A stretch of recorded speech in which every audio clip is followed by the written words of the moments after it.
వాట్సాప్లో చిన్న message forward చేసినందుకు 60 సంవత్సరాలు పైబడిన రంగనాయకమ్మ గారు ఒక సామాజిక కార్యకర్తను తీసుకెళ్లి సిఐడి ఆఫీసులో ఏ టైంలో కూర్చోబెట్టారు మీరు మర్చిపోయారా? అదే అంకబాబు గారిని ఏ టైంలో తీసుకెళ్లి కూర్చోబెట్టారు ఒక జర్నలిస్ట్ని మీరు మర్చిపోయారా? అప్పట్లో నలంద కిషోర్ గారిని ఒక ఆయన ఇలాగే వాట్సాప్ మెసేజ్ పంపించినందుకు ఏం చేశారు మీరు మర్చిపోయారా?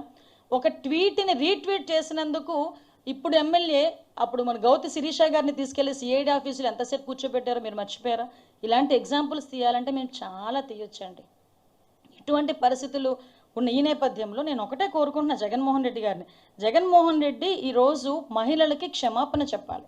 వాట్సాప్లో చిన్న మెసేజ్ ఫార్వర్డ్ చేసినందుకు 60 సంవత్సరాలు పైబడిన రంగనాయకమ్మ గారు ఒక సామాజిక కార్యకర్తను తీసుకెళ్లి సిఐడి ఆఫీసులో ఏ టైంలో కూర్చోబెట్టారు మీరు మర్చిపోయారా?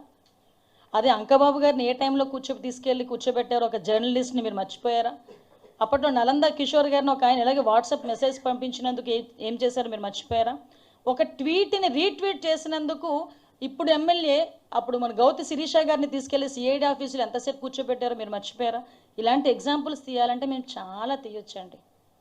ఇటువంటి పరిస్థితులు ఉన్న ఈ నేపథ్యంలో నేను ఒకటే కోరుకుంటున్నా జగన్మోహన్ రెడ్డి గారిని. జగన్మోహన్ రెడ్డి ఈరోజు మహిళలకి క్షమాపణ చెప్పాలి.